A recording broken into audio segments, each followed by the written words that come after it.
اچھا فضیلت اور رضیلت سے کیا مراد ہے بتا سکتے ہیں؟ فضیلت کیا ہوتی ہے؟ فضیلت یعنی دوسرے سے بہتر ہونا، بڑا ہونا، اعلیٰ ہونا، آپ کی اچھے پیرائے میں اعلیٰ ہونا، اچھا ہونا. اور رضیلت کیا ہے؟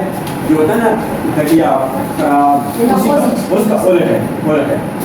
تو اب کون سا کام انسان کا ایسا ہے کہ انسان کو وہ بلند کر دیتا ہے اور کون سا کام ہے کہ اس کو بہت نیچے لے جا رہا ہے؟ تو یہ فضیلت اور رذیلت کا قرآن نے کیا تصور دیا ہے، ہم اس کے اوپر دیکھتے ہیں. جو فضیلت اور رذیلت کی جو بنیاد ہے وہ کس چیز کے اوپر ہے؟ وہ اس کی پوری آزادی، اختیار اور ارادت ہے. بنیاد اس پر ہے. کیوں ہے؟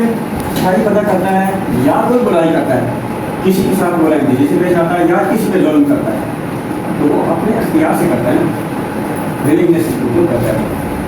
تو وہی اس کا انسان کے لیے وہ بنیادی وہ سوئچ ہے نا، اس کا شعور اور عقل والا، وہ وہی ہے، کسی کی بنیاد پر کرتا ہے. تو یہ اس کی بنیاد ہے، آزادی، اختیار، ارادے والی.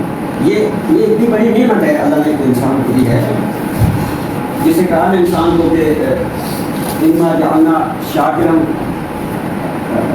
نہیں جہاں ہو، اور کیسے ہم نے اس کو دو راستے دکھا دیے ہیں، وہ شکر کرے یا کفر کرے. شکر اور کفر دونوں جو نا اختیار اللہ نے دیا ہے، آپ استعمال انسان بھی کرنا ہے. آپ اس کے لیے کیا کرے، کفر کرے یا شکر کرے. کفر کا کیا مطلب ہوتا ہے؟ انکار. اور شکر کا مطلب ہوتا ہے بھرپور نتیجہ دینا، بھرپور طریقے سے پھل دینا، بھرپور طریقے سے اپنے کام کرنا. تو انسان کا جو شرف ہے، یعنی اس کا بڑا ہونا یا اس کی جو ذلت ہے، نیچے چلا جانا، اس کا انحصار اس کی آزاد مرضی کا ہوتا ہے. ٹھیک ہے نا؟ امام غزالی کے دور میں بھی انسان کی روح، انسان کے اندر جو روح ہے یہ کیا ہے، تو وہ بتاتے ہیں اس وقت سے ان کو پتا تھا. یہ ہماری جو نفسیات کی جدید سائیکالوجی ہے اس سے تو بہت پہلے آئے ہیں، وہ آج سے 700-800 سال پہلے کی بات ہے. اس وقت مغرب جو ہے نا وہ اندھیروں میں تھا، ڈارک ایجز کہتے ہیں اس کو، ڈارک ایجز میں تھا. اس وقت بھی امام غزالی نے یہ بتایا تھا کہ ہماری روح وہ نہیں ہے جیسے جو جانور میں جو بکری گائے میں ہوتی ہے. اب ایک گائے بکری دونوں اس میں بھی کہتے ہیں نا اس کی روح ہے وہ نکل گئی. انسان کی بھی روح ہے. اب اس میں اس میں کیا فرق ہے؟ مثلا اب میں کہتا ہوں کہ یہ میرا ہاتھ، میرا پاؤں، میرا سر، تو وہ میں کیا چیز ہے؟ میرا میں کیا ہے؟ وہ میں کدھر ہے؟ تو اگر میرا ہاتھ کٹ جائے، پیر کٹ جائے، ہاتھ بولنے کی صرف قابل رہ جائے، وہ سب کچھ کٹ جائے، پھر بھی میں کہوں گا میرا میں، تو وہ میں کیا چیز ہے؟ انا. ہاں ٹھیک ہے، انا، نفس، میں، دی. اب وہ جو اللہ نے ہمارے اندر پھونکی ہے روح، وہ یہ چیزیں، ان کا نام آپ کوئی بھی دے دیں، وہ سارے نام اسی کے ہیں کہ وہ کیا چیز ہے. اور یہی جواب دہ ہے، یہی ذمہ دار ہے. اور جو جانور والی روح تھی، ورنہ جس کو جو جاندار کے اندر روح ہوتی ہے نا، اس کو انگلش میں صرف کہتے ہیں لائف سیل. کہ ہمارا ہر سیل، ہر خلیہ، جسم کے جتنے بھی حصے ہیں ان کے ہر خلیوں سے بنے ہیں، مختلف خلیوں سے. سکن ہے، ان کے مختلف خلیے ہیں، آنکھ کے خلیے مختلف ہوتے ہیں، پھیپھڑوں کے خلیے الگ ہوتے ہیں. ان خلیوں سے مل کر وہ ایک آرگن، ایک عضو بنتا ہے. تو ہر خلیہ ایک جاندار چیز ہے، اس کے اندر جان ہے. یعنی وہ کھاتا پیتا ہے، ویسٹ خارج کرتا ہے، اور اس کا خوراک زیادہ تر کی چیز ہوتی ہے، آکسیجن ہوتی ہے اور انرجی، شوگر کی شکل میں انرجی ہوتی ہے. تو ہر سیل کرتا ہے تو اوور آل ہمارے، اور پھر وہ پیدا ہوتا ہے اور مرتا ہے. ہمارے سیل کی زندگی کتنی ہے پتہ کبھی سنیں؟ ہمارے جتنے بھی جسم کے، جی ہمارے سیل کی زندگی، جسم کے تمام سیل کی زندگی جو ایوریج ہے، اکیڈمی ایوریج، وہ 3 مہینے ہوتی ہے، 90 دن. اس زندگی کے سیل کی 90 دن ہوتی ہے. تو آپ دیکھیں، میں نے آپ سے 50 سال روپے لیا، اب 3 مہینے کے بعد کرتے کرتے اچھا یہ سارے سیل 3 مہینے کے ایک ساتھ مرتے نہیں ہیں نا، ایک ساتھ ہوتے ہیں، یوں کر کے آہستہ آہستہ تبدیل ہوتے ہیں، ہمیں پتہ بھی نہیں چلتا، اور اس میں یہ پورا آرگن جو ہے نا وہ نیا بن جاتا ہے، اس کے سیل پرانے مرتے جاتے ہیں، نئے بنتے جاتے ہیں، آہستہ آہستہ یوں کر کے پیدا ہوتے چلے جاتے ہیں۔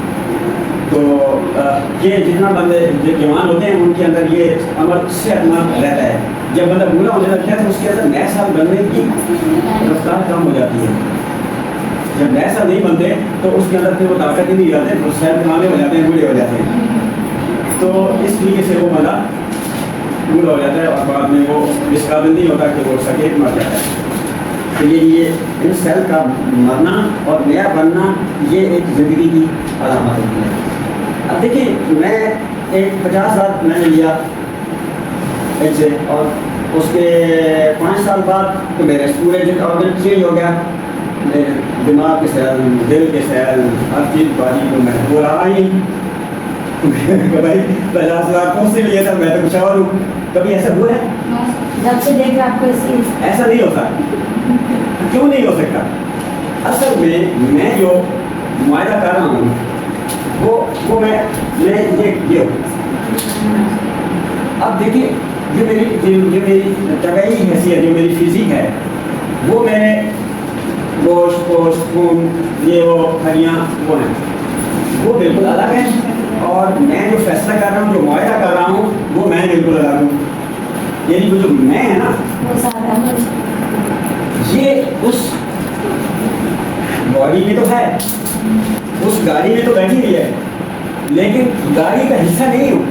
بالکل اس کی مثال ایسی ہے کہ گاڑی کا کام ہے مجھے یہاں سے وہاں تک گھر سے چلا ہوں، یہاں تک میرے گاڑی نے پہنچا دیا، لیکن میں گاڑی کا پارٹ نہیں ہوں، اس لیے وہ میں ختم نہیں ہوتا۔ وہ 50,000 جو لیے تھے اس میں نے لیے تھے، اگر میرے جسم نے لیے ہوتے وہ تو تبدیل ہو چکا، 5 سال میں سینکڑوں دفعہ تبدیل ہو گیا، اس کے بعد وہ رہا ہی نہیں۔ اب یہ اللہ کے امر سے اب یہ وہ رول ہے جس کی وجہ سے جس کے اندر یہ وہ میں جو انسان کے اندر جو بھی ہے میں ہوں، یہ وہ جو ہے، اور یہ کہاں سے آئیے؟ اللہ نے میرے امر ربی میرے حکم سے آئیے، اللہ کے حکم سے آئیے، اس کا تعلق اللہ کے حکم سے ہے، اور اس کے متعلق اللہ نے کہا کہ من العلم الا قلیلا، اس کے متعلق علم انسان کو تھوڑا سا دیا گیا، پورا علم نہیں دیا گیا۔ یہ وہ ہے نفسیات کا میدان، سائیکالوجی کا میدان، کہ جس کو اللہ نے علم بہت کم دیا انسان کو، ٹھیک ہے، اس کے اندر خود ہی بھاگ دور کرے، مشقت کرے اور علم سیکھے اور پھر کسی نتیجے پہ پہنچے۔ اس انسان کے اندر اللہ نے کیا رکھا ہے؟ امکانی صفات یا اس کو کیا کہتے ہیں؟ پوٹینشیل۔ پوٹینشیل رکھا ہے۔ پوٹینشیل کیا ہوتا ہے؟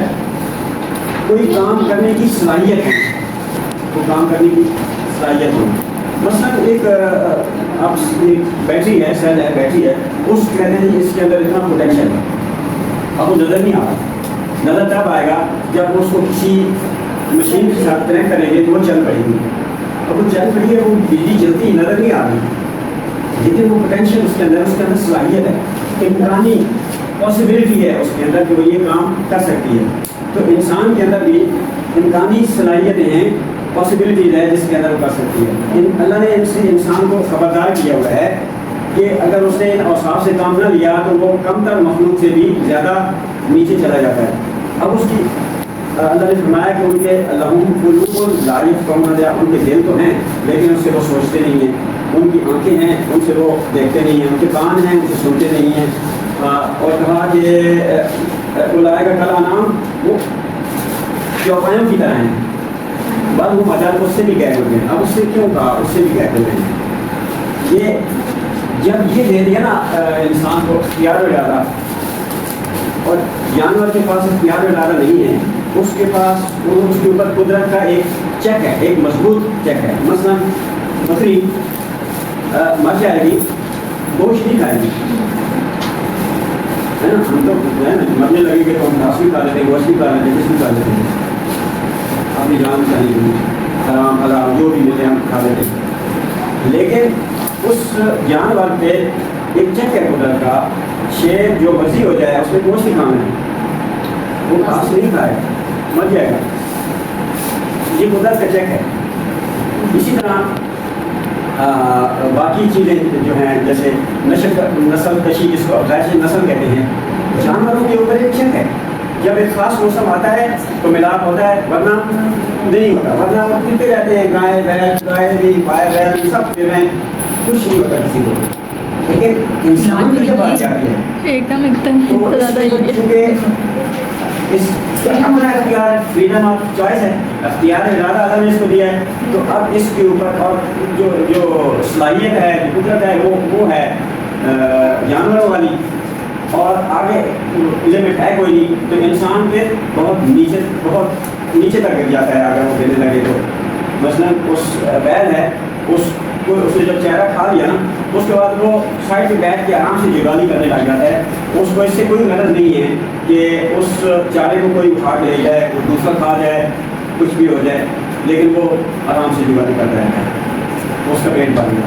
لیکن انسان کیا کرتا ہے، جب اس کا پیٹ بھر جاتا ہے تو وہ پھر مزید اکٹھا کرتا ہے، مزید اکٹھا کرتے کرتے وہ پھر دوسرے کا بھی کھا لے لیتا ہے، کلثوم کا لے لیا، اس کا بھی لے لیا، سب کا لے لیا، اور اپنے پاس اکٹھا کرتا ہے، اور یہ میرے بچوں کے لیے، بچوں کے بچوں کے لیے، اور پھر وہ کیونکہ اس کے اوپر حد نہیں ہے، قدرت کی جو لمٹ ہے نا وہ جانور کے اوپر تو ہے، انسان کے اوپر نہیں ہے، اس لیے اللہ نے کہا کہ وہ بل ہم عقل، ایک خدا نا خدا رہے گا کل علام وہ جانوروں جیسے ہیں، بلکہ کہا کہ بل ہم اگر اس سے بھی کہہ رہے ہیں کہ وہ اب انسان کے اندر لالچ ہے، اس نے اب دوسروں کا بھی شروع کر دیا تھا، اس سے افزائش نسل کا جو معاملات ہیں اس میں بھی انسان حدوں سے گزر گیا۔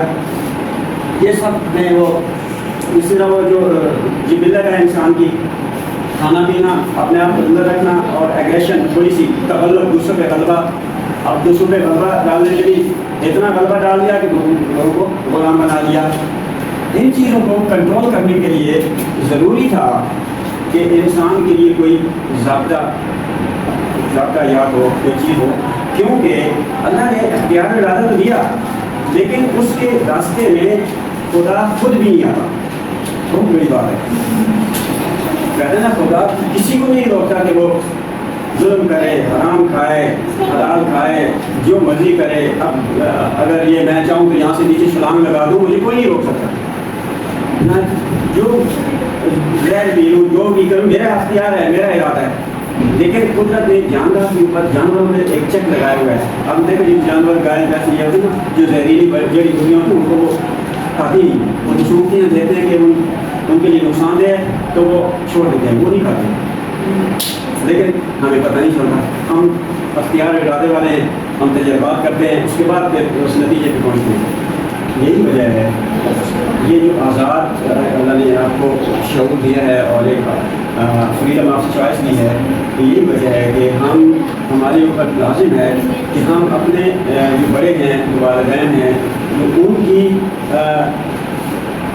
ان سے اچھی باتیں تو لیں لیکن اس کو ایگزیکٹ فالو نہ کریں۔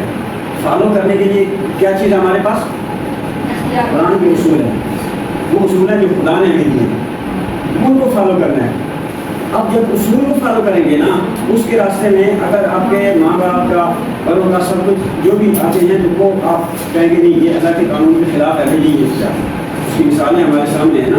حضرت نوح علیہ السلام کا بیٹا تھا جو ڈوب گیا نا، حضرت نوح نے کہا نا کہ آ جاؤ کشتی میں سوار ہو جاؤ، بچ جاؤ گے، اس نے کہا نہیں مجھے میں پہاڑ پہ چڑھ جاؤں گا، میں بچ جاؤں گا، کچھ نہیں ہوگا، وہ نہیں بچ جاؤں، ڈوب گیا۔